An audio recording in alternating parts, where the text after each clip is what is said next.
Hey everybody, Buellin here. Just want to do something a bit different for today's video. Not really a tutorial, but basically where can you go to get the inspiration that you might need or find inspiration from. And I'll give you a little bit of insight of my own personal journey. As a kid, I saw the original Star Wars films in the theaters when they originally came out. I'm that old and I'm an OG fan. And one of the things I had to do in order to get more Star Wars in my life back in the 80s was to look for anything that had anything to do with Star Wars, including trading cards, the comics, the books, the novels, whatnot. After 85, everything was shut down and there was no Star Wars for years until the 90s, mid-90s, when they came back with the comic books and the books, Heir to the Empire, the Thrawn Trilogy by Timothy Zahn, and of course the Dark Empire series from Dark Horse. So thankfully we're able to get more Star Wars after that. But between that time, where do you go to learn anything about Star Wars, of how it was made if you were interested? And thankfully on the back of these trading cards, they had storyboards. And that's where I learned about storyboards and slowly brought my journey to that. And thank God a few years ago, these books came out from Abrams Books, and it's these beautiful packaged books, Star Wars Storyboards. This is the original trilogy, and right here next to it is the prequel trilogy. And I'll give you a little breakdown on both of these books and possibly where you can also find your own copy right now. So I'm not going to go through page by page turn for you guys. I really do feel that if you have one of these or both in your possession or even at your public library, please go ahead and at least experience what you see here. And let's start with the original of all of this and where everything started from and where my journey started from. And it was with this little puppy right here. It's Star Wars, the original film. And this came out in, oh my God, I gotta take a look at this. It's been a while. When I was teaching at CG Masters School in New Westminster, BC, I brought this to the class and left them in the school for a while so everyone can go through and take a look at everything. If you take a look, they got the classic master, Mr. Ralph McQuarrie right there. And this is one of those must-have books for anyone who loves film art, and Star Wars and filmmaking. And you really need to get yourself a copy of this. There's the great Joe Johnston right there. And that's John and Nilo Rodas Jamero. And it's a wonderful, wonderful, amazing book to go through. And what's amazing to see is that when you go through this, not much is different right away. And here we're going by aspect ratio here. They're going by 2:3:5 aspect ratio. And I'm trying to remember if maybe is there a page that tells us what year this came out? I think this is 2010 or 2011. Forgive me if I'm incorrect there, but I'm sure we'll find that out as we go through. And as you can see, these were storyboards when they were first done by an artist, and it was during the first original drafts as well. So when you see how they go ahead, and Alex Tavoularis is the artist for these ones. These are the earliest storyboards here. So when you see how they went and they fully rendered in charcoal pencil in these, I mean, just look at that. I mean, how different is this?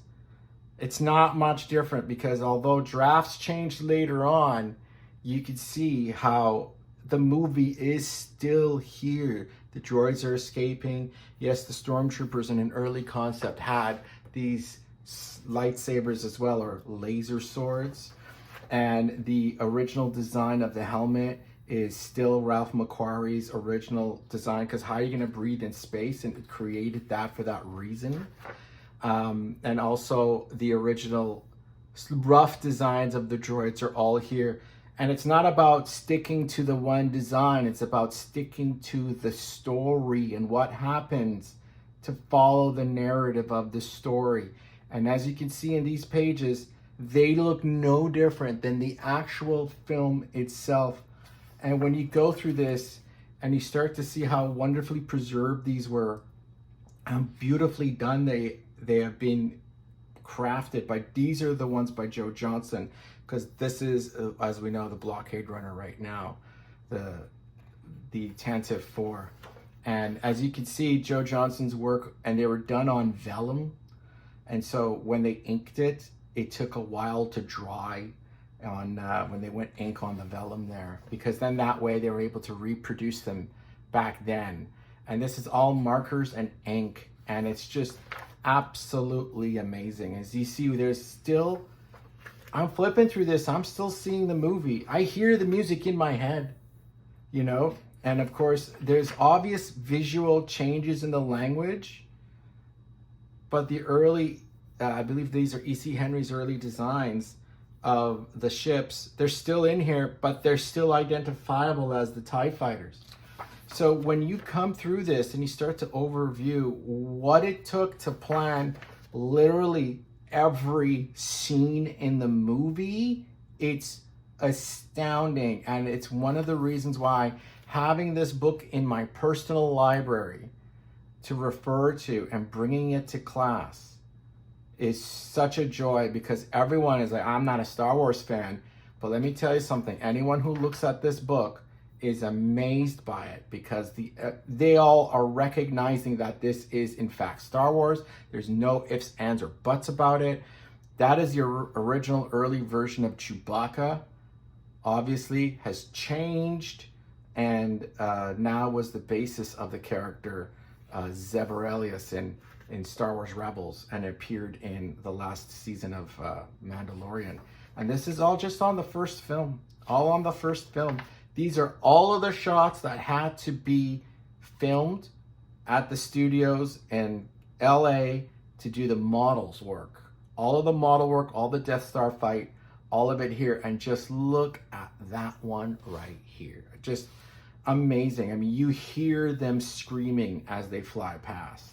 You get the angles. You even see how they went with some white grease markers and drew the trails of which direction they're going here. I mean, if they only did this for later on with stuff like the Indiana Jones films, I would kill to have those as in a booklet form some way. So when it comes to a book for inspiration, Star Wars storyboard books by Abrams, birth versions, prequels even. Here we have some color from Empire Strikes Back. Like, can you deny yourself as a fan anything from that? You cannot deny yourself this in your library.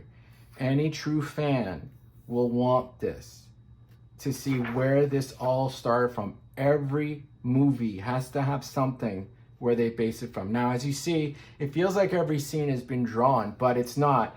All of the talking back and forth coverage has not been drawn. It's a lot of the effects work. It's a lot of the sets.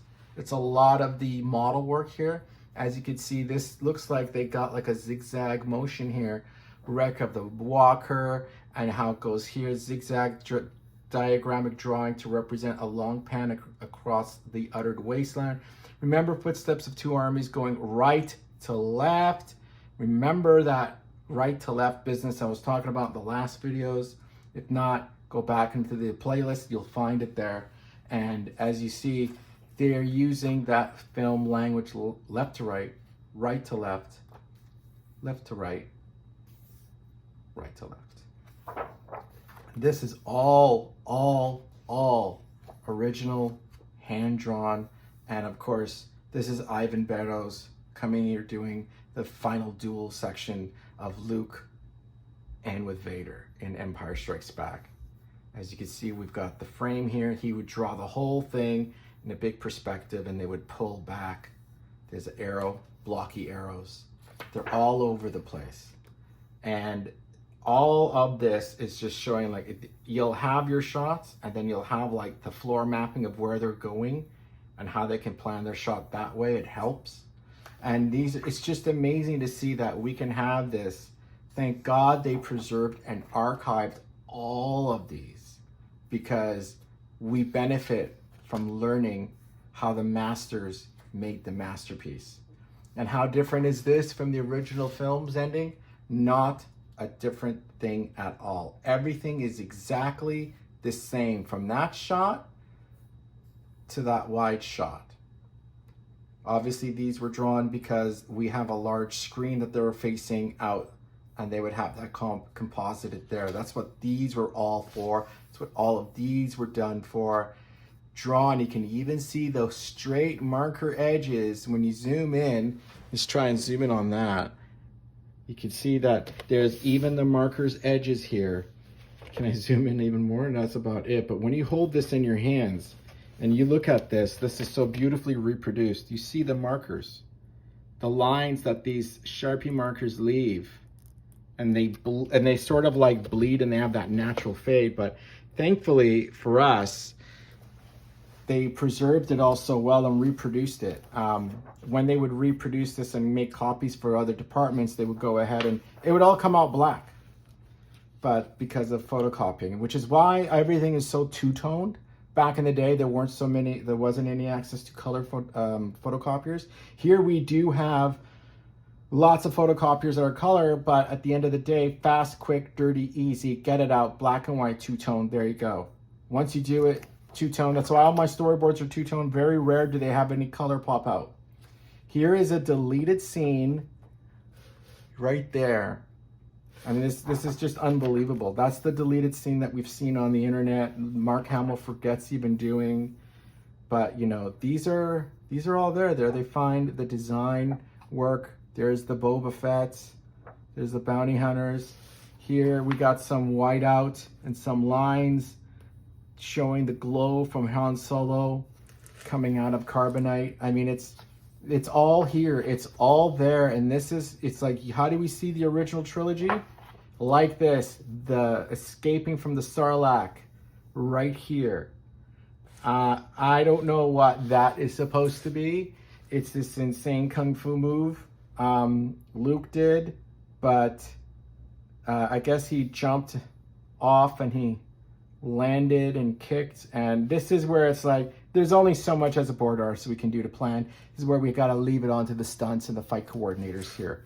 Many of which are my friends, are amazingly talented people as directors as well.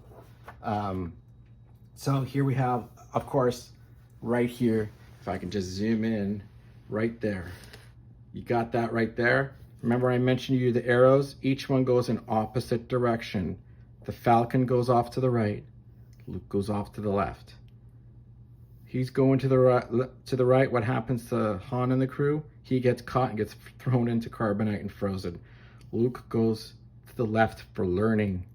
He's going to get stronger by finding Yoda. And it's just so subtle in the directions that they go. As their paths will cross as they leave, and they'll find each other later. But it's quite amazing that they even did that. And again, an amazing panel with the beautiful, beautiful work here by Joe Johnson. And you see all the lines of when they're crossing in the frame. We start with the wide shot of the Death Star into this, and then into the grand hangar area of when they appear. And it's literally about the same. Like when you, when you go and you do your work planning, like they had to do this. They were in pre-production. The second Empire was done. The script was done, and they started drawing the second they were writing the script. And this is how long it used to take movies. Now they got to get a blockbuster movie done within 2 years. Within 2 years. It's insane. It's twice as many to 4 times as many visual effects shots. And they don't even have time to bring in a storyboard artist sometimes. It's kind of sad, but this is what happens when you get into the machine. And these are just really, really rough storyboards of when they got caught and trapped in the net, and some quick markers, red pencil to show the direction of where everyone is moving, a camera movement, and it's really quite amazing to look at. And when you have this book here, and there's some color ones here, just to kind of show the final duel. Luke is back in his white outfit, but I mean, we all know the outfit he chose. And look at that. This is amazing. My God, look at that. It's amazing. It's perfect. This is a joy to flip through. I love opening these up and getting re-inspired to go and do my own work, do great work for someone else, even if they hire me and they go, it's too detailed, it's too much. But let me tell you something. It doesn't take me as long to do a good job as it does a bad job. And when you do a good job, the movies turn out great. And this is a testament to how those movies turned out. and I'm just a big fan of Star Wars, the original trilogy storyboards. I have many more like this, but today I just want to talk about the ones that kicked me off. And very briefly, we're going to go through the prequel trilogy. Now, as a huge fan and not having any real Star Wars features for a very long time, it was like a desert. We had books, we had Shadows of the Empire, we had comics, we had some video games. We wanted another movie. This was the movie they made. Now, in the documentary, the beginning, you see that there is a wall of storyboards that Lucas is going over, and they're reproduced here beautifully as well. And these were done by Ian McCaig, designs by Doug Chiang, and who is still amazing. And it's amazing that they kind of kept the aesthetics. This is 1997 when they were starting to storyboard this, 98, you know. And here again, we kept it like digital work wasn't as easy to do then as it is now to do on my phone even. You know, this is the opening of meeting up with the Trade Federation over Naboo. And of course, the amazing work by Ian McCaig is like an absolute art god to me. And when you see some of these things, you have like the original sort of loose designs of what we've got for Anakin and Obi-Wan here, and what some of the hairstyles might look. And they went very Japanese, and what Qui-Gon and Obi would look, and it's still just amazing to look at here. I mean, the first episode storyboards are outstanding to go through. Every single shot of that movie is legitimately planned because every shot had a special effect in it of some sort, one way or another. Background, green screen, computer generated characters like Jar Jar here, and also with the model work of the Trade Federation droid deployment ship. Now, when you look at, and you know, when people are going to come to me and say Jar Jar sucks and whatever, I always like Jar Jar, because Jar Jar meant it's a new beginning for filmmaking, and that was creating computer generated characters. If you were to look at that character today, Jar Jar is as expressive and inhuman to look at, because that was the idea. We can create characters this realistic that are not human.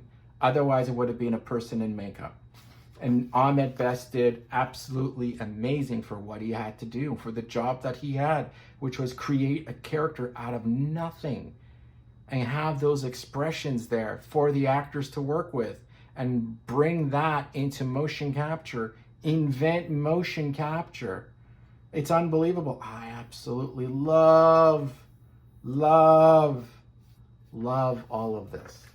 Absolutely amazing. You can see a lot of the blue lines for planning here still, really rough, right? People ask, oh, why do you use blue? Because they don't really show up. But you know what? They kept it in here because it's rough, it's in planning stages, and it's all good for there. And when you come in here and you start looking at, oh my God, every single frame, because every single frame had a special effect in it. And here's another shot. It's where they're being chased by the fish underwater, and then the bigger fish catches them.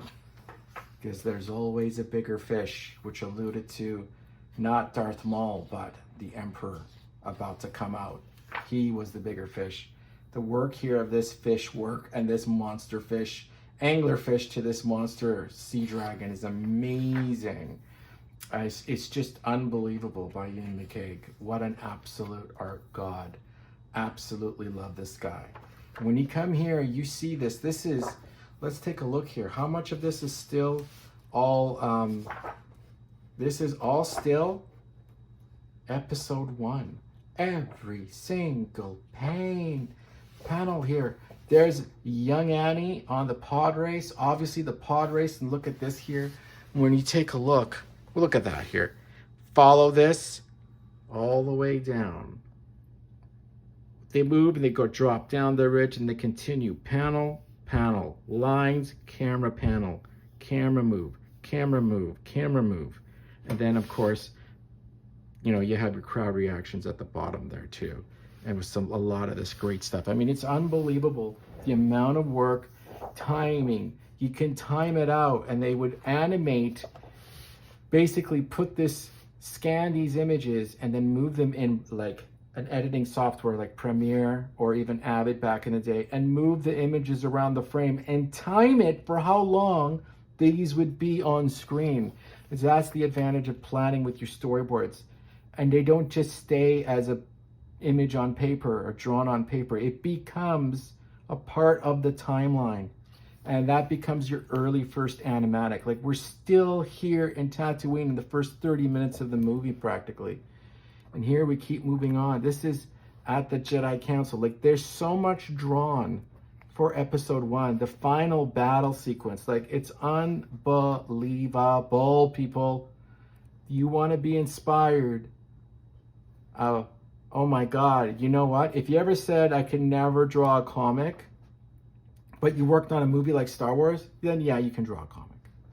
I mean, you did as many panels and pages as you did when it came to, you know, drawing a book as you did in the movies. Like, it's the same thing. I did the same thing for myself. It's like, oh my God, I just drew an entire comic book. There's no reason why I can't finish the comic now that I want to make. And look at that. These action scenes are just unbelievable. I love them so much. I want them on a t-shirt. Ian McKay is amazing, you know? And I'm still going through episode. Look at that.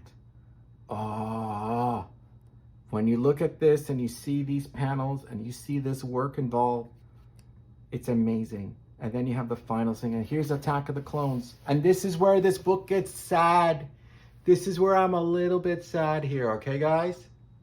I'm a little bit sad here because here, these are, like, I mean, the artwork is absolutely beautiful here, right? This is by a Brazilian artist named Rodolfo D'Amaggio, Rodolfo, as they say it. His work is amazing, and they only kept some of it as storyboards. They were moving as a company to do more CG pre-visualizations. They had some drawn artwork, but the rest was CG pre-viz. And very, very little was actually done on paper. Like, we've got this, we've got these, even that's an amazing panel. What's upsetting is that they didn't do the rest for the rest of the movie. They just really focused on do that in CG and do that in CG. And I think it's the fact that we don't get to really experience that on a planned board like this is really, really sad. When you see how much joy I had looking at episode 1, and then we don't have it for episode 2 or 3, and the work there is great still. Like, every shot has an effect. You know, at least the factory sequence. I mean, they came in and they added the factory sequence later in post-production, and they reshot stuff with them on a blue screen, but they didn't know what was going left, right, up, or down, so they had to just quickly draw this out. So this is fast, but at the end of the day, it still was done, and they got the idea. And I really think that at least we have something to really go over and understand how difficult it was to make. I mean, this was a difficult movie to make in 2002. And when you see this, it's really, at least these were done. And we know what's happening here because there's all these animals and such. They couldn't really previs the animals as well as they could flying cars and spaceships. And we can go on. This is the entire, look at that. It's awesome. It's awesome. That's the end of the movie and the big Jedi attack. And then it's the Clone Wars happen. And then all of the Clone Wars, I mean, a lot of it was planned before. Here's Rodolfo D'Amaggio here. And his work is absolutely amazing. Just get this big thing done. And then they went nuts with it when it came to their previs people, added more shots. Like, the ending Clone Wars attack is amazing. Don't care what anyone says about the prequels. George wrote them. They're part of the larger story. And that's why there's value in studying even these movies. Now, the part that is very sad is Revenge of the Sith is this much of the book, okay? It's that much. It's barely a centimeter thick. If I were to go here and go to the beginning of episode, here is episode 2. You can take a look at episode 2 is about, and episode 3 is 2 and 3. Look at that thickness there, right? Episode 1. A lot more was writing in on this movie than the other movies, obviously, because they had to do everything and they changed how they made the industry work even.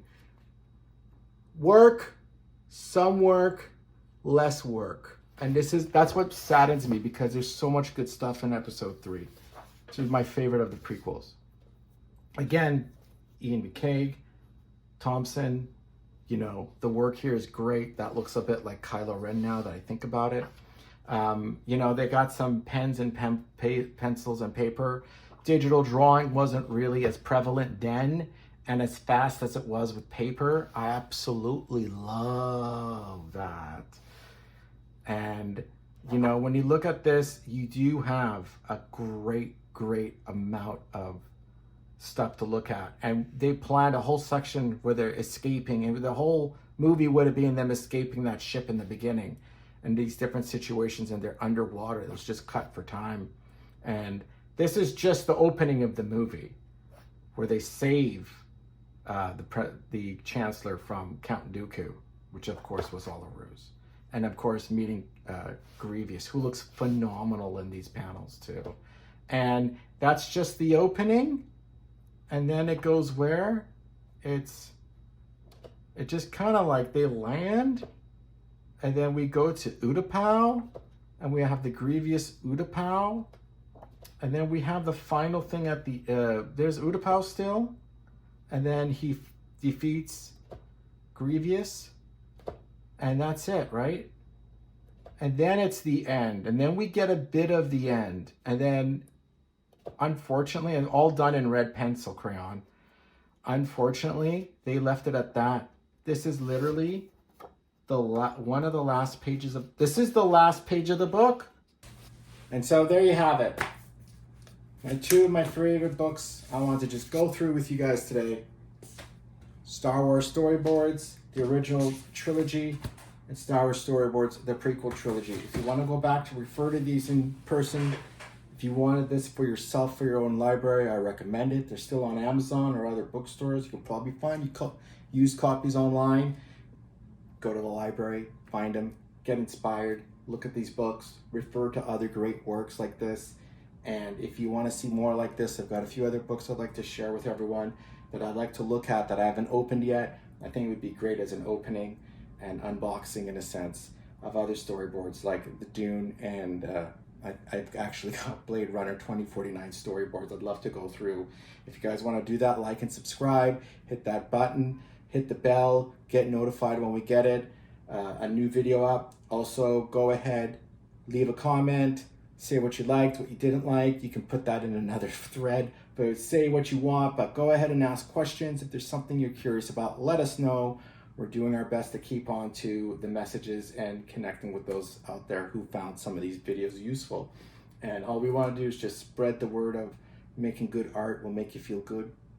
As long as you can know how to get yourself inspired and learn how to plan from the people that did it the best, then I think your project's going to do just fine. Thanks. I'll see you guys in the next one.